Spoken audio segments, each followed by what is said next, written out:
Stick around for a minute. Let me show you what I learned doing this seat. I'll be right back.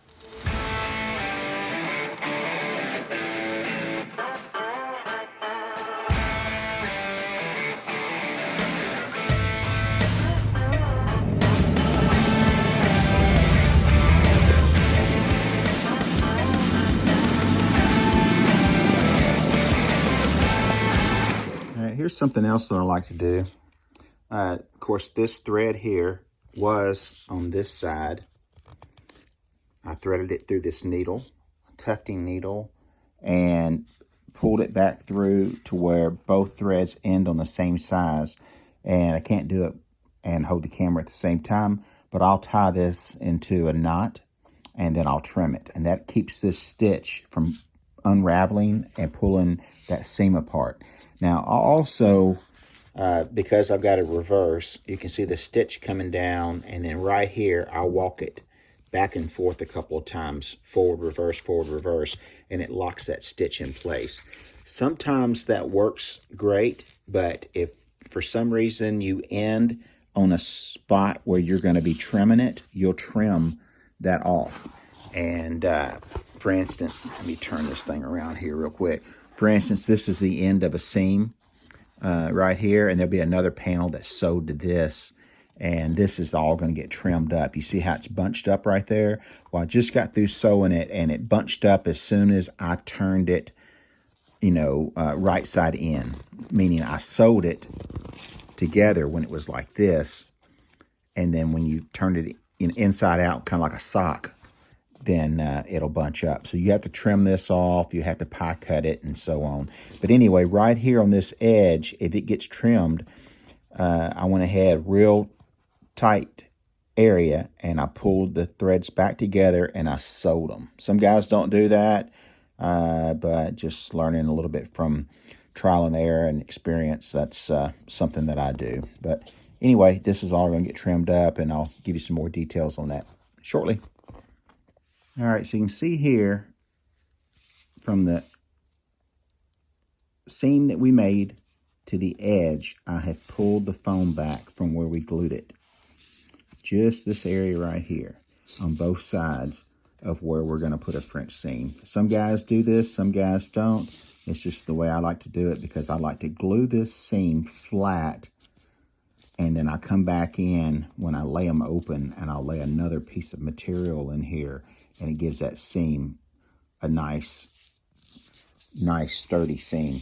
And then once you get it pulled back, get right up against your stitch right there, and just trim it back, all the way back. That way, when you're doing a French seam, it's not bulky right here, meaning you've got the sew foam on both sides, and it goes from 1/4 inch to 1/2 inch sew foam, and you've got a bulky seam right there.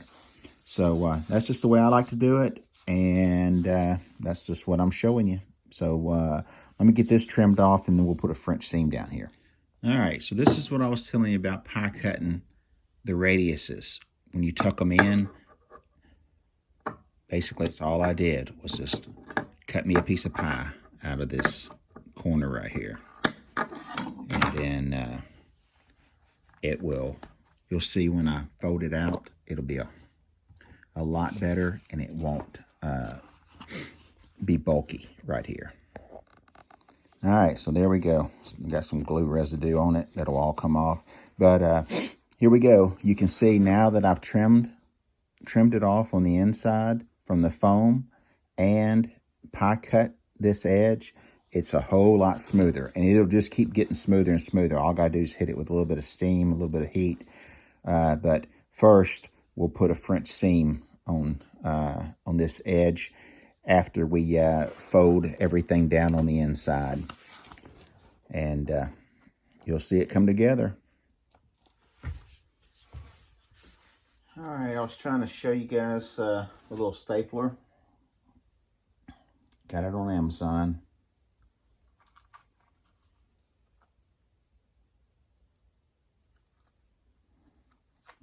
That's the staples that I'm using, and it's really been working out great.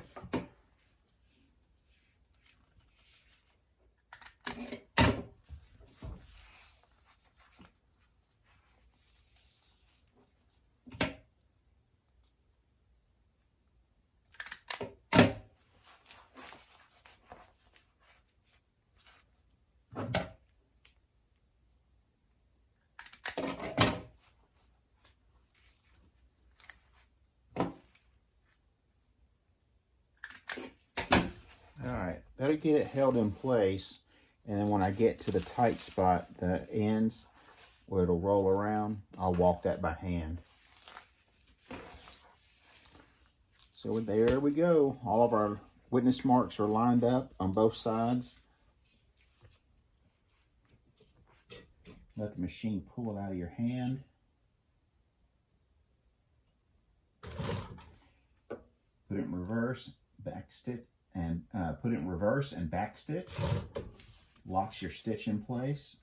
Keep this edge going down the tape, which is your 1/2 inch seam allowance.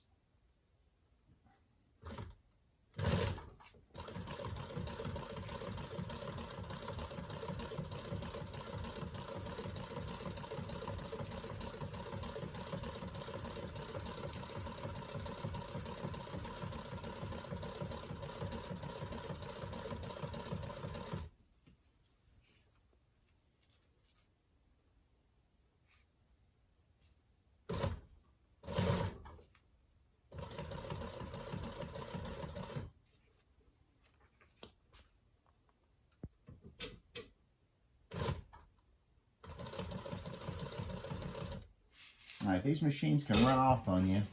So if you're a beginner, you can hand walk it around these corners if you want to, if you don't have enough confidence in your feet. Because at the same time you're stitching, you've got to keep this rotating around. In just a second, you'll see what I'm doing.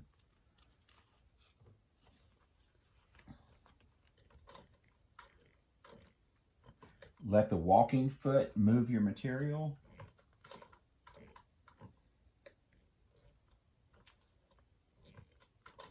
What I'm doing now, I'm showing you how you can hand walk it around.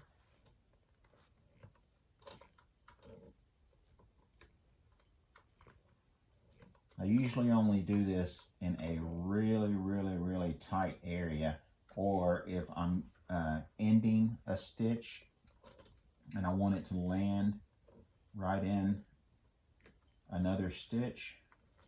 All right, I'm gonna have to start rotating it around, and at the same time, I've got to pull the top around and keep them together, because I didn't staple this. Trying to get it to where I can bunch it up a little bit to where you can see what's going on at the same time. There's a lot going on. 1/2 inch sew allowance, keeping the stitch there. Keeping these two together to where both of the edges line up. So there's a lot going on right here. And for me, video and talking,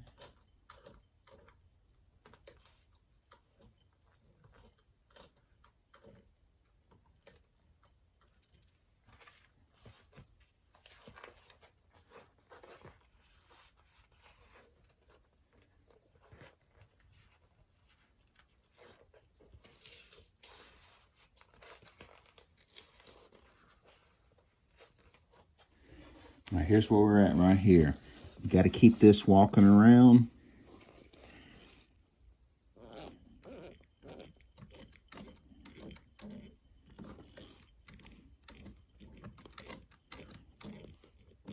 Now the top's lined up. It doesn't look like it because the foot's got it smushed.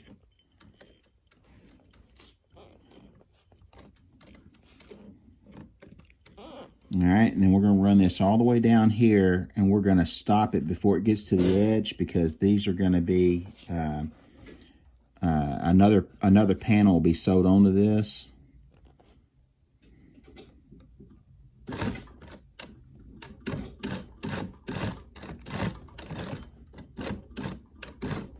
And when we get over here to the edge like this, we're going to walk it right to the edge.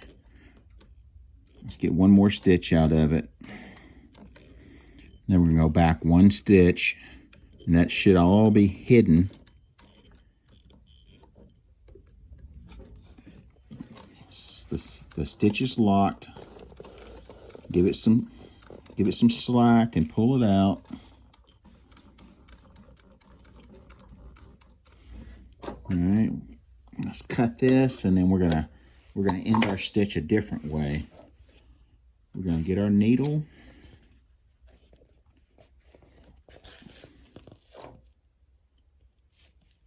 Let's see if this other side's better.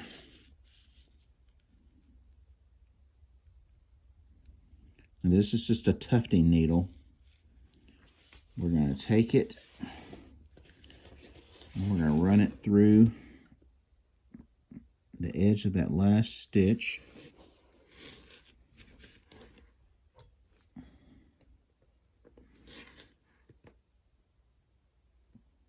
Don't want to get it into the outside of the fabric that anybody's going to see.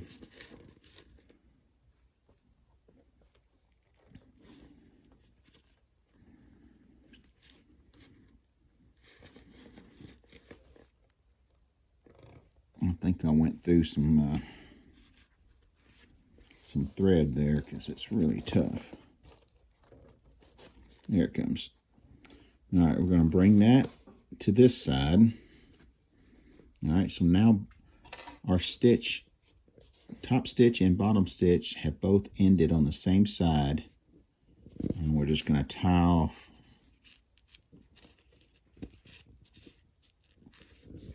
that.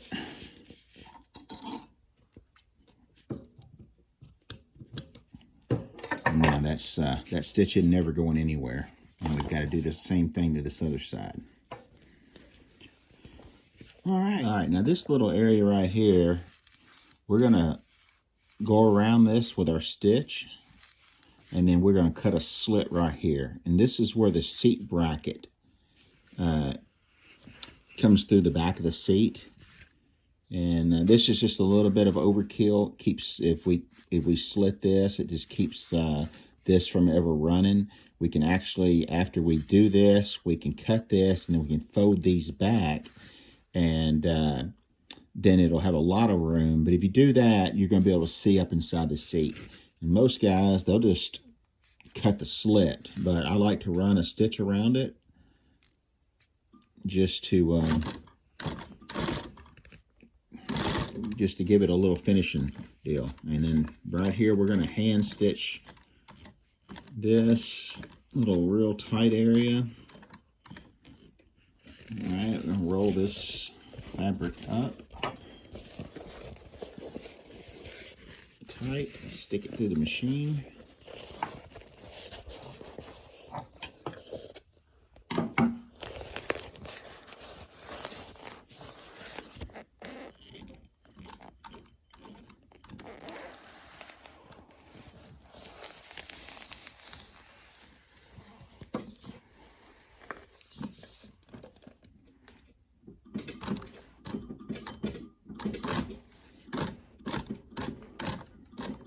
And this would be something that would really be hard to do if that whole seat was sewed together. All right. All right, now from this point, we're going to do end the stitch the same way we did before. And then I've got one more to sew, and that's going to be on this seat, it actually doesn't fold forward. It bolts together. So we've got to sew around the bolt hole. All right, now on this one, you see you have a stitch that ends on the outside of the material. And then you've got a stitch that ends on the inside. This is the one that you want to pull through to the back so that none of this is dangling after you get through doing it. All right, we got one more to go. Come around here, pick that last little hole, push it through, and then voila, clean. And we'll tie them off on the other side, cut them short. And this one's ready for the French seam. And gonna look at it again. I want to do the French seam. I think it's cool, but I just want to make sure that the blue French seam is not messing with the blue plaid. So as long as they look good together, we're going to sew up a sample. They look good, we're going to run with it. All right, now this one here is where the bolt goes through the back of the seat. So we're going to sew around that. and then we'll cut that out for the bolt.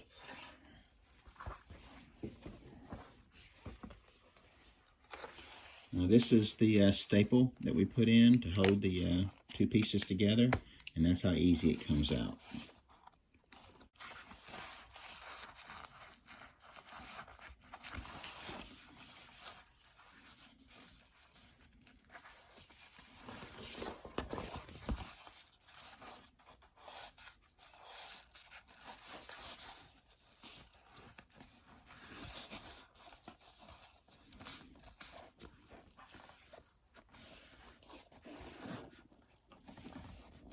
Once again, I hope you guys will try this on your own.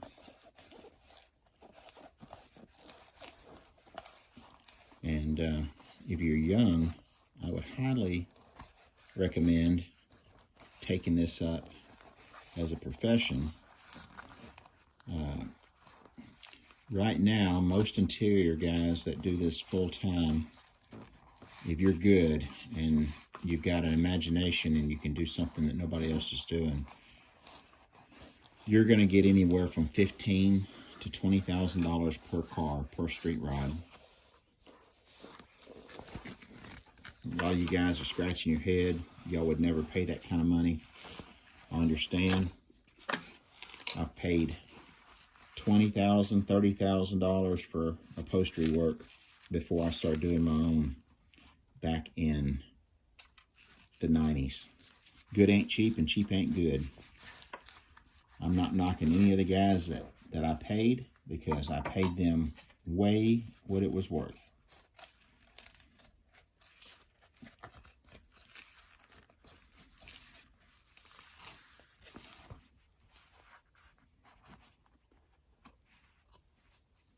There's a lot of guys out there that are doing it, that are still stuck in the 70s. If you want looking for a deal, you can probably get an old school guy to give you an old school job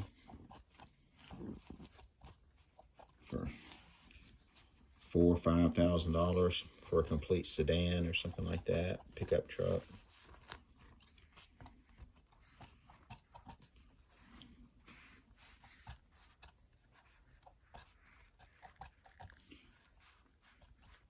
But if you're fast, upholstery work is $100, $150 an hour job. Maybe even $200 an hour.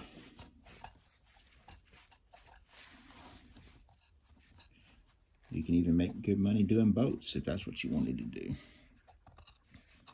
Anyway, I'm rambling on. Let me get off of this and get to the next step.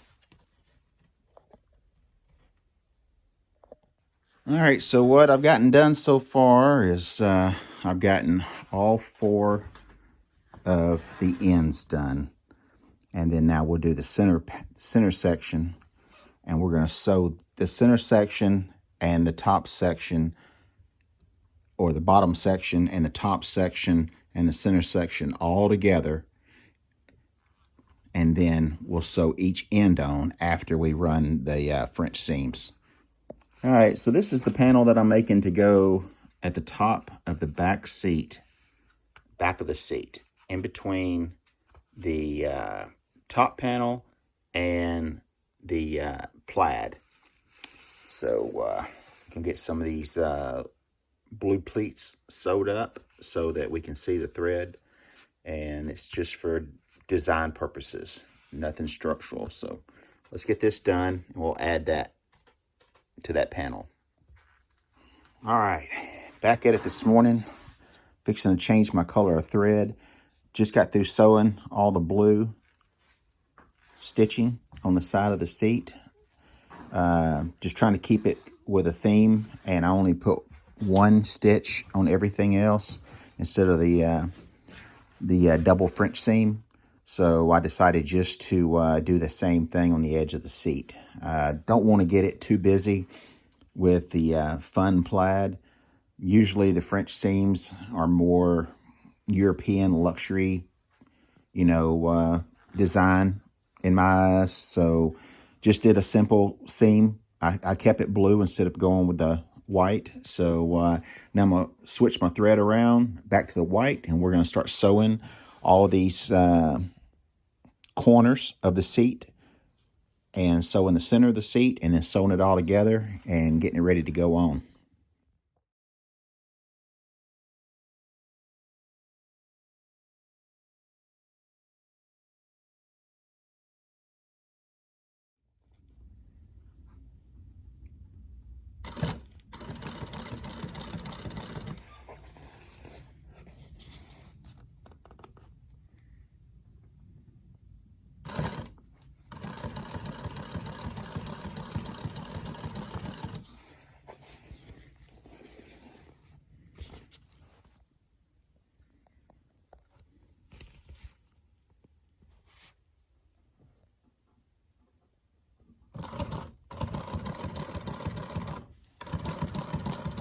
All right, so as you just saw, I was sewing this panel onto the larger panel, which goes over the back of the seat. Now this pleated panel needs to be lined up on the center line of the plaid. So this is where the stapler comes in handy. You want to line your edges up with your, they're not always going to line up because on this one it's tapered.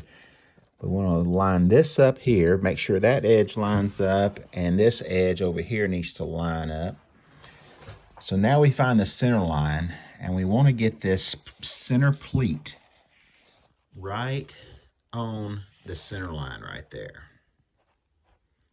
All right, so we get that lined up, and that's where we're going to do our staple. So I'm going to put the video down. I'm going to do my measurements, and then I'm going to put some staples along this edge right here so it'll stay straight. And then we'll make a sew line on here. I'm going to do that so it'll stay super straight all the way down the line instead of using my tape that we've got right there. The tape works great, but when it comes to straight lines like this right here, I'd rather use a ruler and try to stay on that line and go slow. So let me put the video down and make some measurements, get this thing perfect, and we'll go to the next step. All right, folks, here is one more piece of the puzzle done.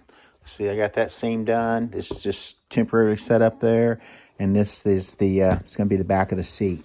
So we need to sew our listing on here that we can put a rod through. We got to make a groove here like we did on the other side, and that way the material will tuck down in there, and we can hog ring the welding rod that I run through the listing to the springs. It gives it the concave look, pulled down look. So there you go. One more piece is done, and now I'll sew the listing zone. Got to sew the back to the sides, and then once I sew the back to the sides and the listing, then this is done. It's just now a seat cover that goes on the seat. So let me sew the back of the bottom, and then let's see what that looks like. All right, this is a row of listing here. You fold it in half, and you sew it in to your seam.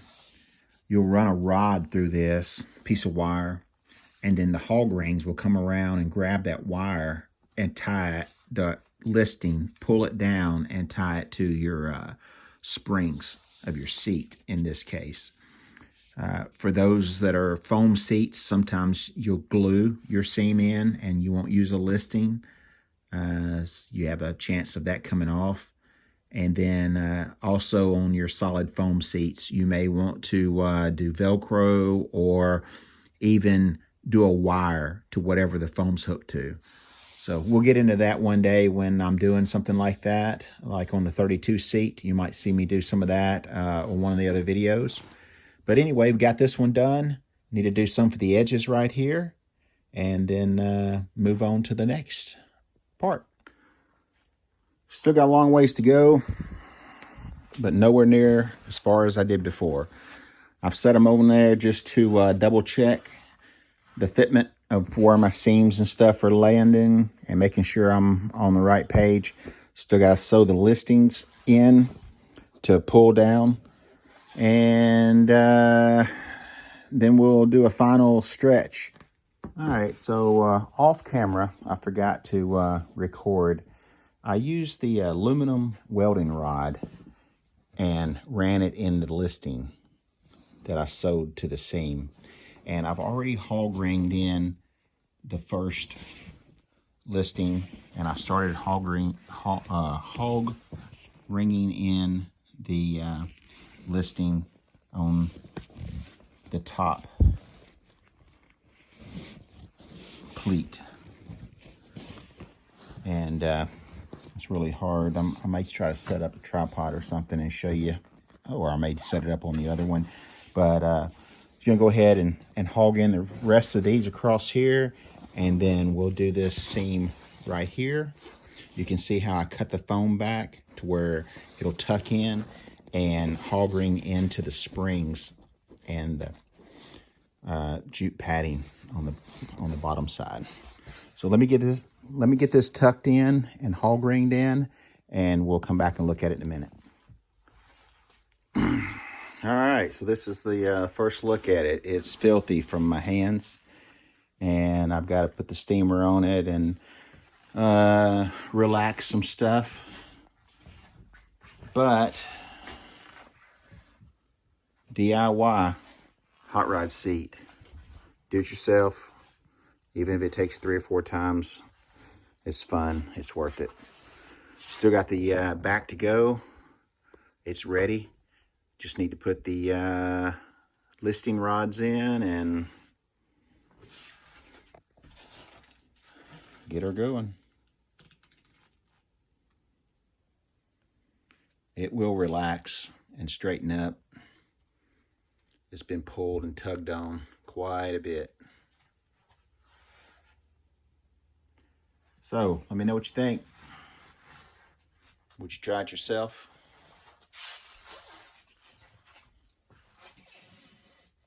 All right, I just wrestled this cover on, and I think it's looking pretty good.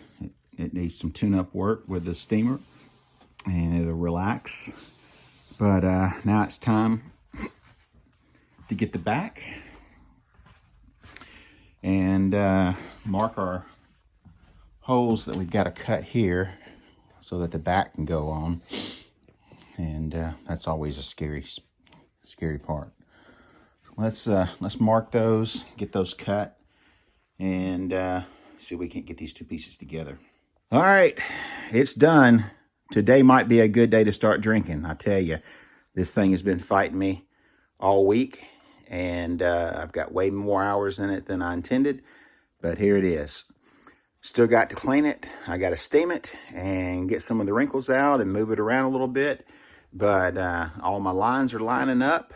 Everything looks to be in good shape, and I'm proud of it. So anyway, I hope this is an encouragement to you guys to get you a cheap sewing machine. I may do a breakdown on what it takes to do all this stuff. So stick with me. Well, guys, behind me is the old Bronco seat. This is the end of the series on doing the Bronco seat and the upholstery.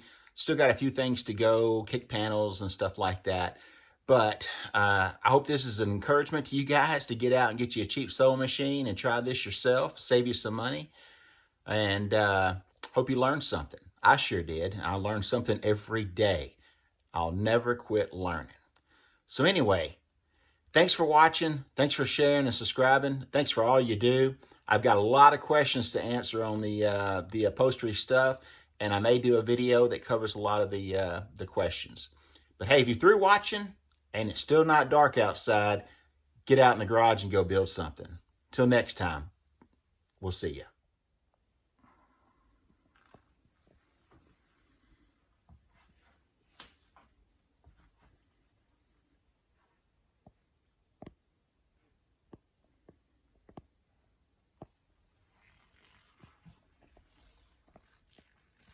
All right, poor old sewing machine. I need to change the oil in her. But this is the aftermath of doing a custom seat. Yes, I clean up every day. Both of those trash cans are from one seat. Yeah, there's some peanuts in there too. But I gotta clean up. I just thought I'd show you the mess because that's what you can look forward to.